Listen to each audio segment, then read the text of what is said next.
Welcome, ladies and gentlemen, to another exciting edition of The Game Changer. I am here, Nate the effing Great, and I'm being joined here by a very special guest. He is indeed probably one of the voice of the voiceless of the King of the Ring podcast. He is basically the mouth of it. If anything, he is one of the most outspoken people on the podcast. I am being joined here by Mr. Billy Will from King of the Ring podcast. How's it going, sir? Billy. Okay, Nate, there is one rule in life, and that is don't you dare ever call me Billy. Billy was my grandfather. But Nate, I gotta say, it's a pleasure to be here. After you were showing on our show last week, and of course, for the 100th episode, spectacular, it's time I return the favor. So I am very excited. Let's just shoot the shit and go right into it. Nate, that intro, the music, I love it. It shows something I've struggled with over the past 3 years. How did you get that intro? Which one, the X-Men intro or the Macho Man WCW intro? Obviously I know Macho Man, but that was the first one was X-Men? That was X-Men, yep. Oh, Jesus. Well, don't put it on YouTube because they'll get you for copyright. Actually, that's the crazy part, is that I actually been doing this for a while now. They have never copyrighted that for the X-Men animated series deal. They've only copyrighted me for a lot of the WWE theme songs, the WCW theme songs. They're bastards. I remember back in the day we used to do video. I had a screen capture game recorder, and my PS4 I'd play WWE 2K15 or 16 or whatever, and cut clips from the audio back when it was fucking me and Christian, and put that over audio and put it on YouTube. But that didn't last long. It took too long, and God, the audio was just terrible. Me and Christian did not last too long as a dynamic duo. Well, like you said, YouTube is a little bit picky, and they are, what you said, bastards. They're assholes.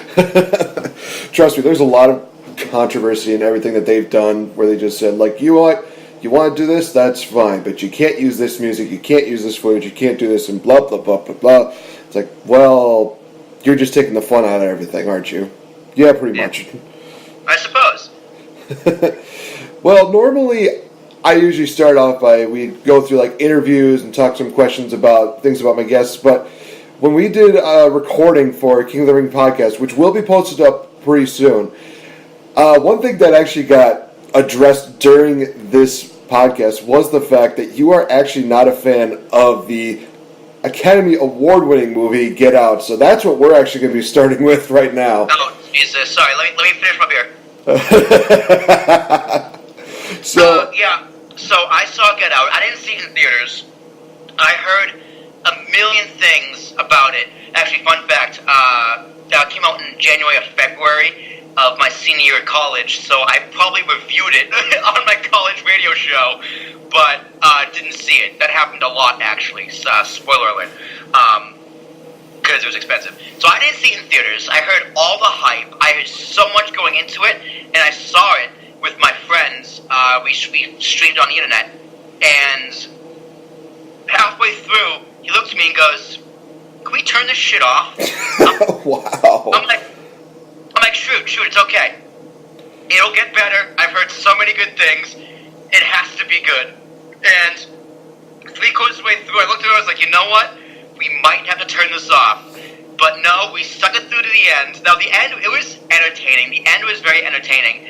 But I don't get it. I don't understand why people thought this movie was the second coming of Jesus Christ. Because it wasn't. I thought it was the psychological kind of twist and all the whatever. But I was like, it's a horror movie. I get you guys suspend your disbelief because people are stupid. But the main character is probably the stupidest human being in all of movies, because I go to that house and I see everyone being crazy, and I go, babe, I think my girlfriend, I go, babe, I think something's wrong here. She's like, no. I'm like, bitch, you crazy. I'm out. You're with me or you're not. And peace. Bye-bye. All right. I think from that standpoint, I could definitely understand where someone like you would have that issue. For me, like you said, it's one of those things where it's completely different. It's a different kind of horror movie, and one of the things I love... It kind of is, because you don't really see too many like movies where it deals with a bit of mind control, where you have kind of this I don't know. I think I would definitely say like racial tone to it, where they're basically making, black people go back to the early 1700s and just doing this whole deal where it's just like, yeah, you're serving me, and like you said, I think it's just a little more, it's more kind of like a mind fuck than anything. I think it's supposed to be kind of like the same thing that what's the movie that came out that Hereditary was that came out recently. That is on my watch list. But I mean, from the get go, he goes in, a black man, and he sees all the black people acting very strange, and he doesn't think, maybe I shouldn't be here. He goes, you know what? No, I'm just gonna kind of deal with this. He gets hypnotized, and he wakes up. He's like, oh, it must have been a dream. No. Get the fuck out of there. You had every opportunity. He sees pictures of his girlfriend with her former relationships, and he goes, babe, I think something's weird. We should go. And she's fumbling for the keys, and he's still saying, babe, let's go. And it's like, dude. Pussy is powerful, but it's not that powerful. I guess I can understand also where that goes in, because you think about common sense, but of course when you're in a movie, common sense gets thrown out the window so many times. I mean, you look at every single movie that's done that. Friday the 13th, Nightmare on Elm Street, Halloween. There's a lot of times where you'll look at a movie and think, common sense here, you shouldn't be in this area, you shouldn't be looking at this person for like 10 minutes, you should be leaving right now, but nope, they just, for the movie, they just are acting completely dumb or irrational. So that's kind of where that's going. And I do agree. I mean, it is like a social commentary, so it's kind of like the underneath theme, which I do think they did very well. And the ending when the cops come in, spoiler alert, it was, I'm not going to say realistic, but it was believable how the movie ended. And watching him kill all the family members in a very brutal way was extremely satisfying. Yeah, that was actually one of those things where I watch, I'm like, okay, now it's getting good. Okay, we're basically seeing everybody die. Oh, boy. Yeah, this is he murdered them to death. He was murdered to death. It's almost like Ahmed from Jeff Dunham, where it's just like, I kill you till you're dead. That's worse. I stand by my standpoint, saying this movie had no business being towards Oscar season, but so many people wanted it, and if it didn't get the buzz, it would have created so much more controversy than it actually being nominated, let alone winning. So, I guess from a PR standpoint, and just from what the people wanted as a majority, I understand that was it Key or Peele? It was Jordan Peele. So I understand why he got the nomination and he got the win, because the Oscars got so much flack for how they treat minorities, and whatever. So I understand why I was nominated. I understand why I was won, and I shouldn't be angry about it, but I just, as a personal opinion, I don't think that movie had any business being towards the Oscar, anywhere near the Oscar. The fact that it did, I understand, because it's what people wanted, and Hollywood should give people what they want. Vince. Yeah, I think that, although, to be fair, I'm trying to remember which one it won. I'm going to actually just look at it. Original screenplay. Oh, original screenplay. Okay, that is, I'm okay with. Because, like I said, it was a really good concept, and at least, it's one of those things that Jordan Peele has definitely been known a lot more for his comedy, and for him to go from that to, this, where it's just completely unlike him in a lot of standards, I thought that he deserved it. It was one of those things where it's like, he definitely deserves some recognition for this great idea, for this great concept, and, I actually had him winning, best film of this year, but no, I think it went with, I'm trying to remember. The one where he fucks the fish. I didn't see that. Shape of Water, that's right. Shape of Water, that won Best Picture.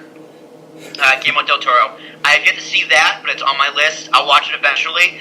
I think that's a movie I'll probably be split on, because I understand people were angry that the guy was in a relationship with a fish, or the chick was in a relationship with a fish. But again, another kind of social commentary, and love is love.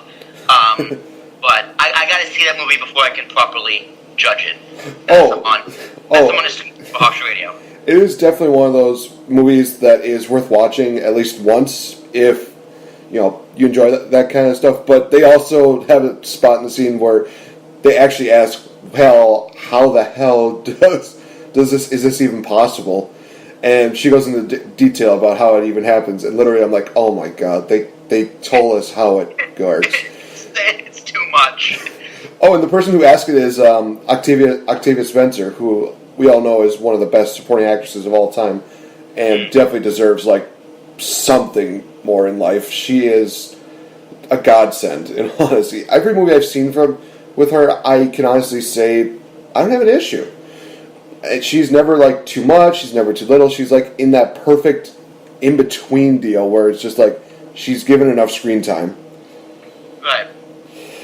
But all right. So I think we ranted about enough movies for the time being. Yeah, all your hate tweets can go to @KOTR_DustyDave. He'll be glad to hear them. Oh my gosh. So let's I'm just imagining people just not doing that. See Dave text me, what the fuck, bro? So for those that don't know about your podcast and how it came about, can you kind of give us a little bit of in-depth of how King of the Ring podcast came to be? The history lesson, all right. Yep. So this goes back. I was born a baby. No. So I was in high school, and I was getting into, actually, YouTube. And I was really into movie reviews, like Jeremy Johns, Chris Stuckman. And I ended up finding Schmoes Know. And they were people who reviewed movies, and I found that they had a podcast. And I've never heard of a podcast before. At that point, I was probably 16 years old, 15, 16 years old. And I found their podcast, and I fell in love immediately. And then from there, I found a podcast called TWFS, which stands for the whole fucking show, which Kevin Scampoli is the host of that. He's my inspiration. He's my spirit animal. But don't listen to him now. Don't listen to him now because he's super racist. I got into podcasting, and from there I found Joe Rogan, and I've been listening to Joe Rogan's podcast since junior year of high school. I think I started episode 400-ish, in the 400s, late 300s, and now he's at 1200. So I've listened to podcasts for a very long time, and it's something I kind of fell in love with. I was always thinking, one day I'm going to have my own. I want to get into podcasting. Because I always like to talk radio, but I never really listen to it because I have to be in a car, and it's kind of fucking boring. Just listen to on its own. But I call podcasting the number one form of secondary entertainment behind music. So I think music and podcasting is kind of hand in hand. Because if you're listening to this, you're not sitting in a dark room listening to it while you're doing nothing. You're just not. You're listening to it while you're in the car, you're at the gym, which, hey, 5 more reps. Or you're at work, or you're cooking, or you're in the shower, or whatever. So that's why I listen to podcasts. But then I got the idea, I want to do a movie podcast, because movies is something I love along with wrestling. And I was a wrestling fan. I've been watching wrestling since 2008, 2007. And my friend Christian was a big wrestling fan. And he's literally one day we were in Phil Gilbride's basement, and he goes, "Yo, Will, let's start a podcast. Let's start a wrestling podcast." And I was like, looked at him and go, "Let's fucking do it." He came up with a name. I had a friend design a logo. I did some research. Man, getting this podcast up and running took so fucking long, getting an RSS feed and a website, and realized how expensive it was. But February of 2015 was our first episode, and then it took a little while, but we got into a groove. We never looked back. I think the blessing in disguise was Money for the Marks when Ricky came on, and then that was the beginning of everything. And now here we are, episode 106. 106, and it's been absolutely insane. A lot of the stuff that you guys do indeed talk about, but also you're in the it's the hashtag era friends that you have down there. Friends of the show era. So Ricky likes taking credit as being the the main reason we have fans. And as true as that is, it is true. I heard his show when he was talking shit on me when he was on here. It is warranted. He deserves a lot of credit, but this is how I view it. Ricky does a lot of the work, which is true. He tweets Raw and SmackDown and NXT, 205 Live, everything. He is the reason we have fans. That's 100% true. But he's the executive producer. But they kind of follow, not my lead, but they take my vision, my dream, and what I want, and they make it come to life. So, like, Tip of the Crown, that idea, that was my idea.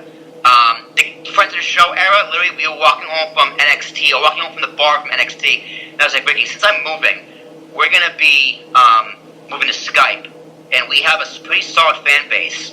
We should have guest hosts every single week.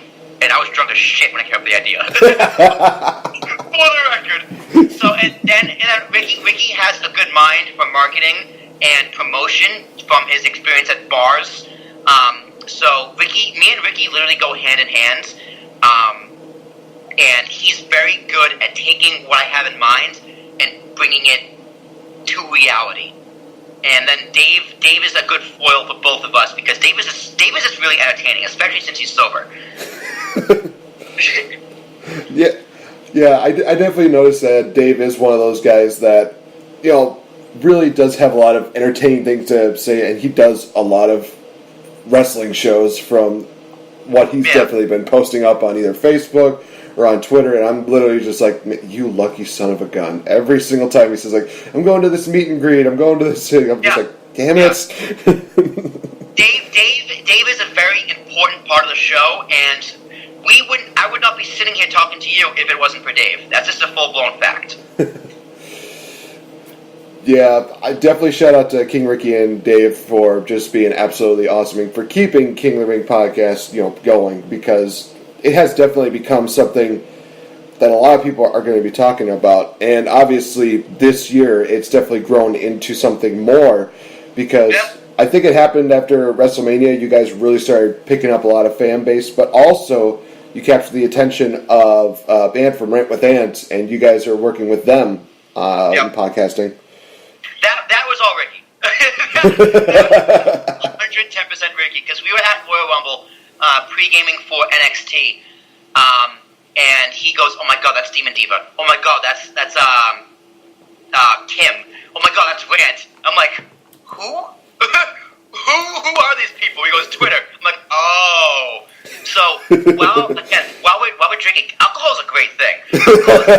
Alcohol is an amazing thing. While we're drinking, me and Mickey was kind of just spitballing and talking, and he goes, Rant is someone who is big on Twitter, wrestling Twitter, and he's someone that, like, he's good to have, he's a good friend to have, and he said, and I was like, Ricky, get to know him, kind of like, get a feel for him, and, like, that was where we got the idea to have him on for a WrestleMania show, in person. So he talked to him, he spit the idea, and Ant is such a good guy, such a nice, warm-hearted guy. He was all in. And we're just like, let's just, use the audience he's got and try and get a rub. And little did we know that he had bigger plans for us, because I guess he listened to us and finds us so damn entertaining, which everyone does. And I got out. I remember it was in April. I got out of the shower and Ricky goes, "Yo, did you see the message in Twitter, our Twitter feed?" I'm like, "No." I read it. I go, "Holy shit!" And it was just like, "Hey guys, got an idea. We're going to spitball for a network." And the first thing I say to Ricky and Dave, I go, "All right. First of all, the answer is yes. No matter what, the answer is yes. But we kind of got to get the details. We got to figure out, like, what's, like, not like what's in it for us, but, like, we just got to know, what does this entail? Like, do we still have creative freedom? Can we still say fuck? Can I still be controversial?" And Lance was just like, you have free reign to do whatever you want. Just be a part of it. And it's kind of like a family. Like, we all support each other. I listen to all the shows as much as I can.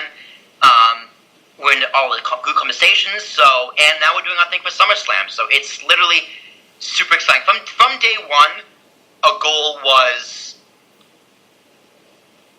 join a network and get merchandise. And they say it takes 3 years in podcasting before you actually make it somewhere. And it's just, I find it ironic that it took 100 episodes on the dot and about a little over 3 years to actually get that first goal. It's crazy. Like, I still find it crazy. Like, we met Smiley on Bourbon Street. I met a fucking fan. You know how fucking awesome that is?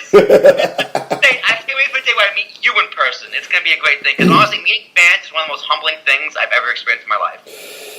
Yeah, it is actually one of the best things, especially when you do get that chance to meet up with people. I've met so many people through either podcasting or just through random wrestling events, and they've turned out to be really good friends. And some of them I'm actually going to get a chance to do on my podcast in August when I do the Game Changer Presents Summer Bash. And there's just this long list. Of course, people know by now who's all going to be on it, such as Brian Zane, Dusty Dave. He's going to be involved in that. I'm looking forward to seeing how this turns out because you and Ricky kind of set the bar, so Dave is going to have to either elevate that game or he's going to be on par with you guys. I don't know what to expect. but we'll see. Expect a lot of ahs and ums and but other than that, Dave's a great second mic. Awesome. Yeah, it's actually kind of crazy, and I will actually post this up on Twitter because basically King Ricky was talking to this after we got done recording. He said, "So what's going on? You going to come to SummerSlam? You going to come to WrestleMania?" And I already said that SummerSlam would definitely be a no because I don't have enough time saved up for that for my job. But WrestleMania could indeed be a possibility. So I'm actually going to leave that up also as a poll on Twitter where people are saying, should the Game Changer come to New York for WrestleMania? Should we, should I have at it with King of the Ring podcast? Should we do it? Well, Gene, for the record, I have a couch in my living room with your name on it. If you want it. Very nice. Hoboken, New Jersey is a great place. There's so many bars, so many beautiful women. It'll be a grand old time. Jeez Louise, you're just making this sound like a better deal every day. Jeez Louise. I might just say yes without even having the poll online. So, one of the episodes that I definitely did take notice was, I think, that 100th episode, where you guys definitely got a little more in-depth with how the podcasting, affected you guys, but also we got the chance to learn a little more about you.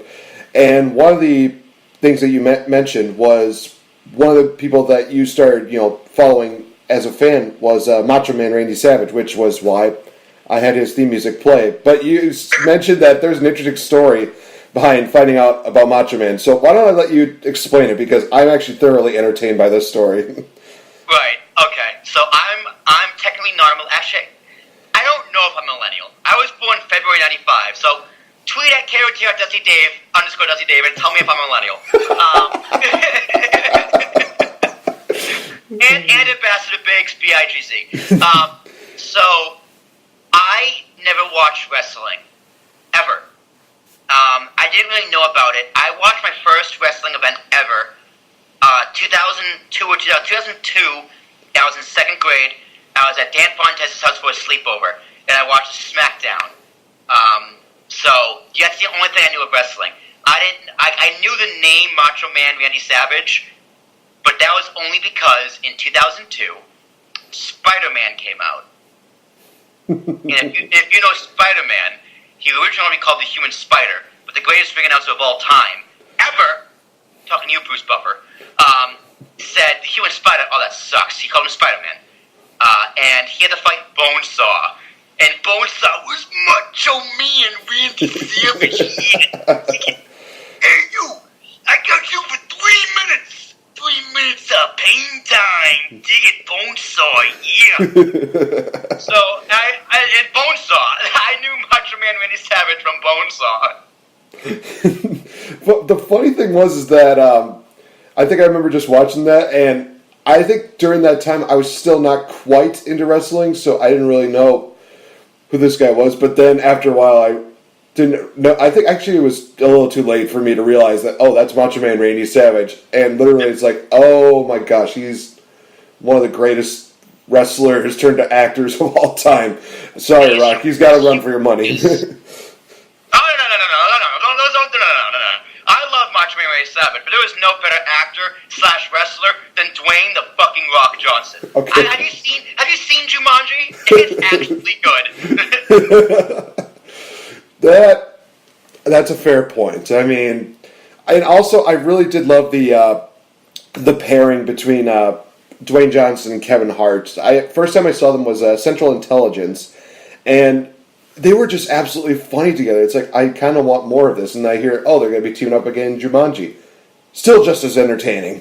Yeah, they bounce off each other really well, and goddamn Jack Black plays a really good teenage girl. Who'd have thought? Who'd have thought? Not me, that's for sure. No. I think there were probably like some questions about him in general, but I think that there's a lot of people that definitely could see him just being super entertaining, and he definitely pulled that off. And I didn't even know this. Did you know that the red-haired girl in there, Karen Gillian, was also Nebula from Marvel? Oh, I did not know that. I had to look it up. I literally had to look at that. I'm just like, well, where is this girl from? Because now I'm kind of curious. And then one of the first names pulled up. It's like, she also plays Nebula in the Marvel Universe. I'm like, what, really? And then I see footage of her getting like the, face paint, not the face paint on, the makeup on, and all the prosthetics and everything. I'm like, oh my god, she plays that as well as this funny character on Jumanji. I think I might be in love. Holy crap. This is amazing. Everyone has a celebrity crush. This is a good question. Nate, who is your celebrity crush?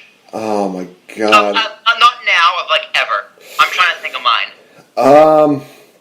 I think honestly I have to go with Rachel McAdams. She always has kind of like this innocence to her, but she could still be kind of a bit of a badass to her. And she definitely holds true as somebody I really enjoy watching. She was in Game Night this year with Jason Bateman. And those two worked very well together, and she definitely was out of her usual comfort zone, because usually she does a lot of like romantic type deals, but this was kind of like a more dark humor comedy deal, and I'm like, oh boy, let's see how well she does this. She knocked it out of the park, and I was like, again, I love this woman. Okay, interesting. Mine's, now I'm thinking about it, first thing that comes to mind is Mila Kunis. Got Meg. I never thought I'd say, okay, alright, first off, Family Guy did Meg a disservice by making such a disgusting character, physically for a cartoon, let's be real. Making it Kunis, because she is an 11. She is so fucking gorgeous. Well, Mila Kunis, I think probably a lot of people like to remember her as Jackie from That 70s Show. Well, see, that's why I first saw her, because I never watched That 70s Show. I never watched Friends. When it comes, I don't like sitcoms. I don't like the laugh track. Fucking show, you don't tell me when to laugh. I laugh when I laugh. You don't fucking tell me when to laugh. But I saw her, I was like, oh my god, that's Meg. Holy shit, she's fucking hot. Other than Full House. Full House is my sitcom, dirty little secret. I love Full House.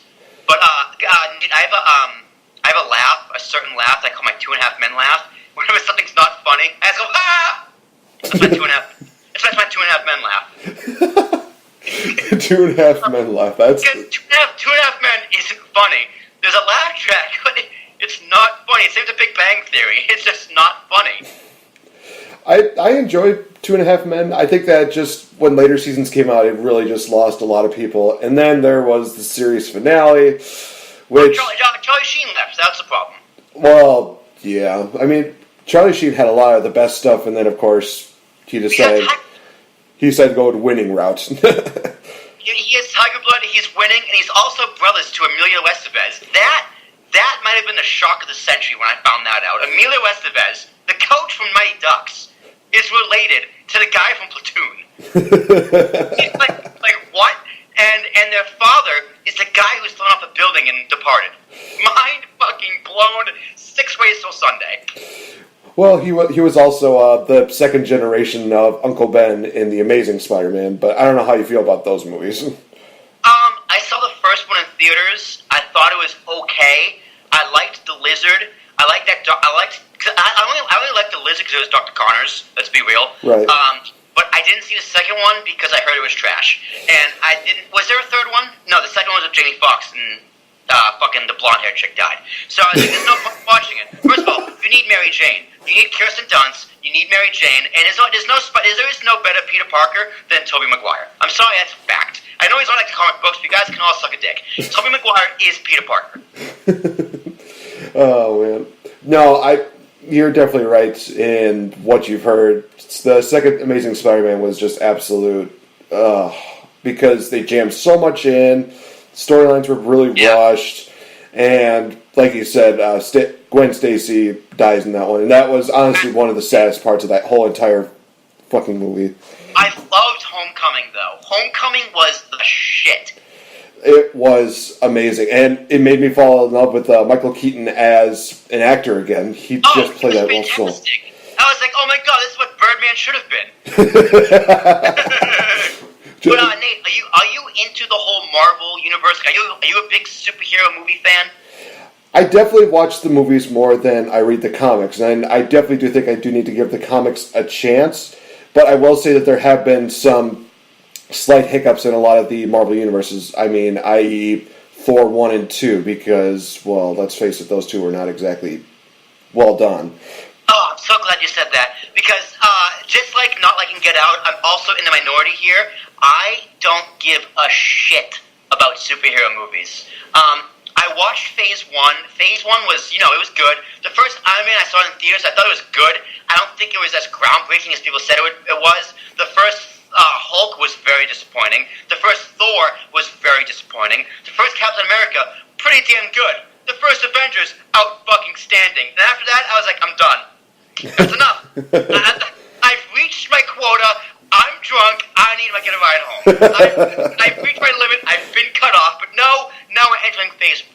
So I have not seen Age of Ultron. Fuck, I ruined my joke. I have not seen Infinity War. That's because I have not seen Age of Ultron. But you know what, Nate? You know what I really enjoyed? I'll give you a guess. What do you think of the Marvel movies I've enjoyed possibly the most? I'll give you 3 guesses. All right. I'll give you a hint. I've seen all of them in Phase 1, and up in Phase 2, I've seen up to Winter Soldier. So I've seen the last word I see was Thor: Dark World. I've not seen Winter Soldier. So there's your hint. Okay. I'm gonna say, well, I don't think it's gonna be Iron Man 2 because that was one that I think was kind of a hit and miss. Well, it is the answer. You're wrong. It's Iron Man 2. Really? I thought Iron Man 2... People shit all over Iron Man 2. I was like, oh, it's going to be hard to watch. I watched Iron Man 2. I'm like, what the fuck is wrong with people? First off, Mickey Rourke. I thought Mickey Rourke was a great Whiplash. They replaced the other guy with Don Cheadle. Great choice. There was multiple Iron Men. Fucking fantastic. The backstory between Tony Stark and his dad, I was like, what the fuck else do you want? Like, I thought Iron Man 2... was a pretty solid film. Now, I watched Iron Man 3, and I understand why people were very upset with Iron Man 3. The only problem with Iron Man 3 is that it was mismarketed. But watching Iron Man 3 like 2 years after it came out, Iron Man 3 is not bad. Out of all the Marvel movies in the Marvel Cinematic Universe, Iron Man is the best one. Robert Downey Jr. is the best character. Iron Man's the best hero. So yeah, I just thought Iron Man 2 was great, and people give it a bad rap for no reason. Yeah, I think that with everything that's going on, because there's definitely a lot of people that are going to be saying, Steve Evans, he's going to make his way out. Robert Downey Jr., he's making his way out. It's going to be really hard to really replace those two if that is indeed what the case is. I will say this spoiler, neither one of them are gone yet. So we're still good there. So for Phase 3... I know who dies in Infinity War. Infinity War. Okay. Also, for the record, I have seen Guardians of the Galaxy 1 and 2. I have seen Deadpool, which isn't part of the MCU. There are 2 superheroes I will watch every single movie, every single time. That is Spider-Man and the X-Men. I fucking love the X-Men. So...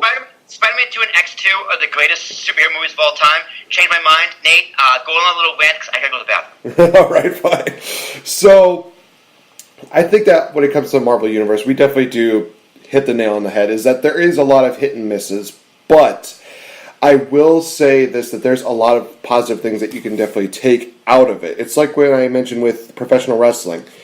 There are so many good moments that it does take away from the bad. For every horrible storyline involving necrophilia, oh god, there is indeed a positive storyline where a little guy like Daniel Bryan gets the victory that he truly deserves, or Rey Mysterio. For every single trash women's wrestling deal that we have, I mean, that's basically every Eva Marie match. We get great matches with Sasha Banks, Charlotte, Becky Lynch, and Bayley, even though Bayley is kind of going through a phase right now with Sasha Banks. Either way, it's just one of those things where it really depends on your preference, on what you like for movies. And I think that a lot of people really do kind of just go with their immediate reaction instead of just letting it kind of sink in and realize, okay, this is what I truly think about this movie. I think that, especially even in wrestling, we do that. We're always thinking, immediate reaction, this is bullshit. But then we realize, oh, this is not as bad as we make it out to be. So, I think that with a lot of movies, like Will mentioned, with Iron Man 2, a lot of people right off the back can say, oh, this movie's garbage. But you kind of give it a little time, and it's like, this is actually a pretty decent movie. It's a pretty good movie. Just let it sink in for a little bit, and then judge. I just want to know, what do people not like about it? And I've asked people that, and I haven't really gotten an answer. I've just heard it's just not good. But that's not good enough. Like, I gave you why I don't like Get Out. You got to give me a reason why you don't like it. And it wasn't better than the first one isn't a good answer. Right. I think that with the second one, I don't know. There just felt like there was something off about it. Maybe I just need to watch it again, and then I'll be like, okay, this is okay. But because I think I remember watching it. Gosh, I'm trying to remember when did it come out? Was it like 2006, 2007, or something like that? No, Iron Man 1 was 2008. I'm gonna say 09, 2010, maybe. 2009. It was still Phase 1. I think Avengers 1 was 2011. Oh, okay. No, we have Google. I'll Google it. All right. Man, what was going on during 2009? Oh, right, we were getting Randy Orton versus Cena for like 20 different times. So maybe. But I don't know. I think there was just something kind of off about it. I don't know if maybe it was just maybe it was 2010. Okay, so Avengers was why 2012. Yeah, no, that does sound right. So. I don't know if maybe it was just, the character choice by Mickey Rourke that I didn't like. Maybe it was just how Iron Man was presented during the movie that I didn't like. I don't know. I will have to watch it, and then I'll have to let you know if my answer is still, it's still an okay movie. And I'll have a legitimate reason behind it instead of, oh, it was just... Because I do hate when people do that, where they're just so jaded and just say, yeah, I saw this movie. It sucked. But there was this one too. What sucked about it? Oh, no, this fucking sucked. Don't you just hate when people are just super jaded like that and they don't have a reason behind it? It's just like, yeah, it just sucked. It just sucked. No, welcome to the internet in 2018. So I avoid the internet. You know what I do on the internet? I don't really use Twitter. I don't get it. So my 159 followers, thank you, I guess. I kind of retweet my own shit and other people I like post. But I love Facebook, which is kind of like an old person thing to say. Nate, I think I'm secretly a 50-year-old man in a 23-year-old's body, physically and but but I like going through Facebook and just reading comments because there's just so much hate and anger, and I fucking love it. Yeah, I actually just had a friend tag me in a post about two guys who did backyard wrestling. You know how some of them are that crazy that they just jump off a roof and just go through a table off that was the video that he kind of showed me. I'm like, wow, what? I am so thankful that when I did backyard wrestling, we never did shit like this because we're not that stupid. Yeah, like I said, I was never into wrestling as a kid. As a kid, I was just thinking, yeah, the movie's like it's fake. What's the point? It's stupid. Actually, what got me into wrestling was playing the video game. But actually, another story. All right. I was probably in maybe kindergarten, first grade. I was a young child. And WWE was at the Fleet Center, which is in Boston, where I'm from, by the way. Oh. And my Uncle Jay had tickets, and he offered to take me but I didn't go. And I didn't go because I wanted to go bike riding with my neighbors. So who knows how my life could have changed for the different, or the better or worse, if I went with my Uncle Jay to that wrestling show when I was 5 or 6 years old. I could be a very different person here. 5 or 6, gosh. I remember at that age, I did a... This was kind of one of the funnier stories. I don't think I've actually talked about this on any podcast. So I remember going to meet my, I think, first grade, and then it was going to be my second grade teacher. And I decided, I was in that major Spider-Man phase where I loved Spider-Man so much that I even had a costume of Spider-Man. So I just had, he is amazing. I just remember actually putting on my Spider-Man costume, and then I unfortunately wore my PJs because I didn't have anything that would cover it up as well. Because I also was a fan of the Spider-Man animated series. There's a lot of people that give it so much flack, but I enjoyed it. But so I just remember going there with my dad, and my teacher was just kind of like, wow, did you just get better, something like that? And then we just showed the fact that I had my Spider-Man outfit underneath it. She had a good laugh about it. And it's like, well, now I can honestly say that she's not going to forget me. So it's just one of those things where Spider-Man always is just one of those guys that just stands out to me as indeed the greatest Marvel superhero of all time.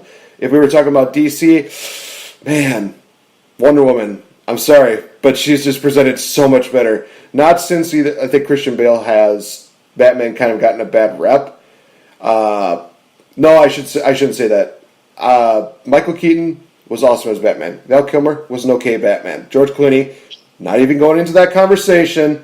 Get bat nipples. But you know what, Nate? I'm glad you mentioned Wonder Woman.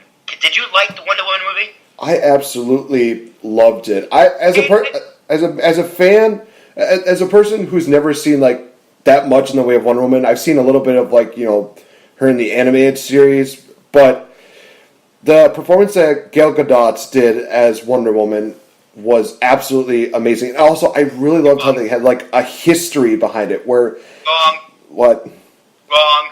All right. Wrong. Nate, I'm sorry.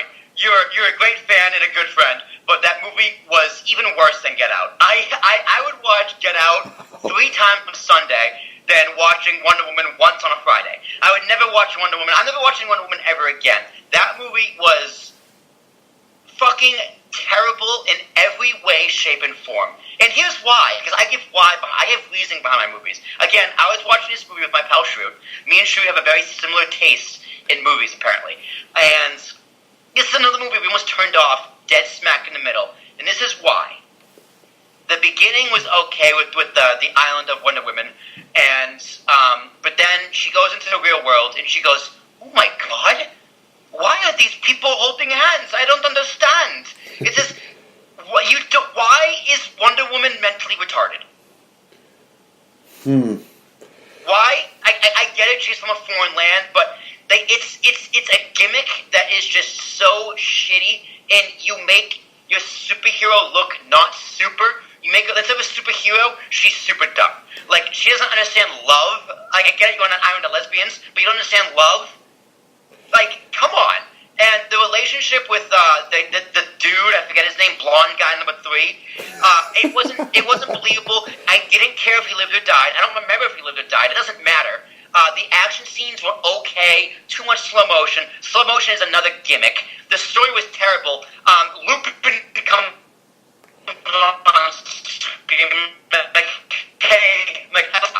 what do you know?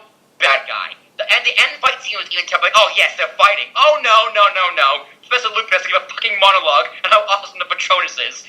The movie itself was just so unwatchable, and people say it's the greatest thing since sliced bread. I'm like, what? What? Are we watching the same movie? Are we in the same year? Are we in the same MCU? Even though it's DC movie? What are we doing, Nate? I'm so confused as to why people love this movie so much. So please, tell me. Why do people love this movie so much? Well, first of all, during that whole entire rant, I think you might have broken your Skype because you just kind of like froze up a little bit there. So the rage is real, ladies and gentlemen. I'm very passionate about my movies. And also, secondly, I might just have to refer to you as the Dr. Cox of the King of the Ring podcast for the whole wrong, wrong, wrong, wrong, wrong, wrong, wrong, wrong. You're wrong, you're wrong, you're wrong. That's literally how... My dream job is a movie critic, in case you couldn't tell. That's how I'm going to entitle this episode now. It's just, real conversations with the Dr. Cox of the King of the Ring podcast. Hey, I'm giving you a compliment. Dr. Cox was a great character on Scrubs. So. Say so.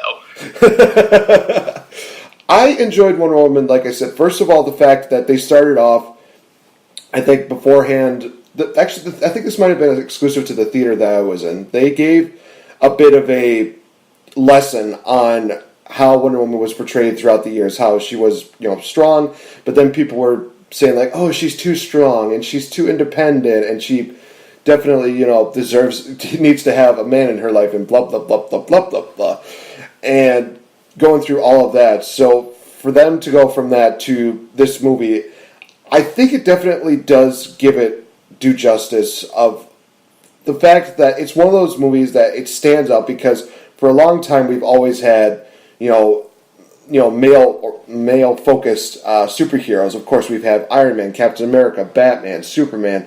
So I think one of the reasons why a lot of people enjoy it is because the center of attention here is indeed a woman, and it's one of the best women in all of all superhero worlds. I'm talking DC and Marvel and whatever other random ones that they come up with. I guarantee you, there's so many different brands of superheroes that I'm missing. But you're right, but they give her the cliche, stereotypical male romance. And I understand the whole, this is for women and a woman's superhero in 2018, equality, blah, blah, blah, blah, blah. But I just think this movie is just so, it's exactly what people were complaining about for years about women in movies. There's like a study or something that say there's only 11% of movies that involve women that involve where they're not talking about a man, it's not a rom-com, or it has nothing to do with men. It's just women on their own. And this movie, it's like a test. This movie fails every single one of them. I think I'll still have a strong case for saying that Wonder Woman is still really good. Now, I understand, your grievances with a couple of them. Like you mentioned, I do agree with how she was portrayed, going into our world was kind of bad, now that I think about it, because a woman as a main character, as a hero, as just as powerful as the men, as the message they want to push, it works, because I watched Justice League. Justice League was watchable. I thought Wonder Woman was much better represented in Justice League, because I thought out of all the characters, she was the best one. And, I have no issue saying the whole push for equality and all that kind of shit, but I just don't think the first Wonder Woman kind of did any favors. Well, they're well enough to know that that we're getting a sequel of it next year, so this will be kind of interesting to see how they do it. I think they actually got I think it was either Kristen Wiig or Kirsten Wiig to play a character on there, so I'm kind of interested to see how she kind of plays off into that. But one of the things I was going to say was that that for a woman who basically on the boat ride said that she read 12 different issues of how sex works, that she doesn't know anything about ice cream and how doors work and stuff like that. I can definitely see a flaw there where a lot of people are just so she read all this and she doesn't know how to operate a door. Great. You took your badass superhero warrior, badass princess, I can beat the shit out of anyone on Earth, and you made her dumber than she would fail on Are You Smarter Than a Fifth Grader? Alright? Jeff Foxworthy would outsmart her. That's a fucking problem. I kind of want to see Gal Gadot now on Are You Smarter Than a Fifth Grader? She represents some... Gal Gadot is a shitty actress. She was fucking terrible. She's beautiful. She looks just like Wonder Woman, and seeing her kick ass in slow motion, you're goddamn right I liked it. But was just like, she can't act. She just can't. Wow, that's a pretty strong claim. So, what about her makes her like a shitty actress, other than the fact that she can't act? Is it just how she's presented that makes her shitty, or is is there some kind of personal vendetta? It could have been the writing. It could have been the directing. I haven't seen her in any other role, to be fair. But she looked the part. She definitely fit the part. She looked absolutely gorgeous. Apparently she was pregnant while filming, which just makes it even more impressive. So I don't want to sound like I'm shitting on Gal Gadot, but she was not a good actress. She just didn't deliver her line. I don't know how to describe it more than I just didn't believe her performance. All right, okay, fair enough. I'm not one of those people that's going to try to guide you away from your decision, but let's say I actually do like her acting in that role, but I think she was also in one of the Fast and the Furious movies, but then again, there's 7 of them out there now, so take your pick. If you like the movie, good for you. I'm not going to say I'll say you're wrong, but I'm not going to hate you. I'm not one of those people who say, I hate you as a person, you should die in hell. But for the whole, women's movement and equality and everything everything people are fighting for, I think it was definitely a good thing. I'm glad the movie was made, but I wasn't entertained by it as a movie, but for the social commentary, yeah, sure, gung-ho, it was great. But as a movie itself, I didn't like it. Well, we'll see how... Because a woman can be that star leading figure in a superhero film of all things, in any film, as long as it's done right. Right. So, let me ask you this, actually, no, I can't ask that because you haven't seen Infinity War, so... Honestly, has there been any movies that has stood out to you in the last, 8 years where you could say, definitely go watch this movie? That's a good question. I really liked Her. Her. With, the one with, I think the director was Spike Jonze and Scarlett Johansson was the... Scarlett Johansson, and then it was the fucking... guy from Gladiator, who's the bad guy. His name is escaping me. He went crazy for a few days, a few weeks, and it was all an act. I can't remember his name. But, that whole idea of falling in love with an AI, I thought was very good. Also, it was a movie that came out last year with Jennifer Lawrence and Javier Bardem. Name of it is also escaping me. Doing that creepy house. People loved it or hated it.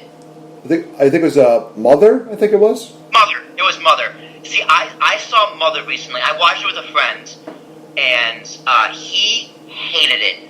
He thought it was absolutely fucking terrible, whereas me, I loved it. Because it's the kind of thing where you gotta suspend your disbelief and accept that a movie's a movie. And I get that's kind of hypocritical for what I said earlier about Get Out, but this is a little different because... you're in a supernatural world, but I thought the allegory and the symbolism for religion and God and Jesus and Mother Nature and all of it I thought was so brilliant, and the symbolism behind it was so great, and Jennifer Lawrence did a great job. There's a scene towards the end where she gets absolutely brutalized, and it came full circle. I thought it was just it was art. There's a difference between movies, entertainment, blockbusters, and then there's art. This movie was a form of art. Huh. Yeah, I think that was one of those movies that somebody posted up a list where it was kind of one of those movies that I think either people had a hard time getting through the entire thing, but now I'm thinking I might have to take a look at this movie. Because... It was, so you haven't seen it, so I won't spoil it for you. But towards the end, there were a few very, very controversial scenes, which 2018 people get outraged by what your hair looks like. So, but this is pretty warranted. I understand why people are upset by it, but I don't think that's a reason to not be shown because it's an expression of a movie. This is America, you have freedom of speech. So, you gotta remember, it's just a movie. But it's kind of hard to watch. I'll say that. And you'll know it when you see it. You're like, damn, I can't believe that was shown in a movie. And it happens once, and then it kind of raises the bar a little further, and it happens again. Jeez Louise. Yeah. Yeah, I definitely did think I did great too. movies. Out of the past 8 years, yeah, that's one of the first movies that comes to mind for being one of those movies I go, I gotta watch that again. All right, so definitely going to have to look into that, and maybe I'll have to do a review on that. But fortunately, ladies and gentlemen, we are just about to run out of time, so with these last few minutes, we're going to do some cheap plugging, especially for the Kings of the Rings podcast. Definitely go check them out on their Twitter, on their Facebook pages. I will definitely have them in comment section as well as in the descriptions below. And also check out their merch. They got some really awesome stuff. They got Kings of the Ring podcast shirts and also a King Ricky shirt. But I do have to ask this question. When are we getting that Frets t-shirt? We'll see. I think once the other shirts start selling better, because they're already selling, let's be real, everyone has one. But once they start selling better and it becomes more successful and we establish ourselves more as a brand, we'll see more shirts, because there's definitely ideas in development. I know Dave wants a shirt. Dave is going to be literally a walking shirt, because me and Ricky came up with so many different shit to quote-unquote make fun of Dave, but it's going to be on a shirt, and it's going to be amazing. But Mr. Frets, hashtag Mr. Frets needs a shirt. I need a shirt. I'm not going to say that, because that's actually pretty offensive. Actually, I'll say that. Nate, remember Terror Shock Towers? Yeah, I think I do. So that was where we recorded all of last year when I was back in Long Island. I kind of wanted like I'd never forget Terror Shock Towers. Ooh, oh. Right? I was in line waiting for my bus lesson. I was like, I want to do that. I'm like, no, I don't. I don't want to do that, but it'd be so fucking funny. That's just something I would do. It's never going to happen, but because we're in 2018, but it's something I wish could happen, because it'd be so amusing. Never forget Terror Shock Towers. There'll only be one tower, though. There's only one. Oh, okay. Well, it would be building 7. Okay. see, when you said towers, I thought to myself, oh, that sounds great. Oh, I see the problem. Right. Never forget. That's the date of our last show. Right. Oh man. Oh god, I get so much heat for that. But okay. Direct all your heat at kotr_DustyDave. Yep, like I said, guys, go check them out. Also, follow King Ricky at Ambassador Biggs, and be sure to give them also a follow on Twitter on KORT_podcast. Is that the main one? KOTR_podcast, and I can actually be found on Twitter at Will Tarashuk. That's Will. If you can't spell Will, go back to grade school. And Tarashuk, T's and Thomas, ARASHUK. Fun fact, I only spell my name like that because growing up I did a lot of chores with my mother, and that's how she always spells her name. So that kind of just stuck with me. But T's and Thomas, ARASHUK. Nate, it's been an absolutely phenomenal time. I can't wait to listen back and be like, damn, dude, you drank too much Miller Lights. But I'm going to go to my friend's house, eat some dinner, and drink more Miller Lights. Thank you so much for having me on. It's been a great time, and thank you for being on our show. I can't wait to have you on again. I can't wait to come back. We can talk more shit, but whatever. Yeah, it's going to be absolutely amazing. So definitely check out more stuff from them. Also on their Facebook fan page. Definitely can expect a lot of more collaborative stuff from the two of us going forward, you guys. So Game Changer, King of the Ring podcast, we're definitely going to be doing some more stuff throughout the year. And who knows, we may even have a deal where we just have this picture of when podcasts collide at WrestleMania. You never know. So with that being said, again, Will, thank you very much for being a part of the show. Definitely, you raised the bar again. Ricky said it. You raised it just a little bit. So, Dusty Dave, if you're listening to this, definitely you got a lot to make up for in August. So, that being said, for Will, I've been Nate the Effing Great. This has been the Game Changer, and I will talk to you guys in the next episode. Bye-bye.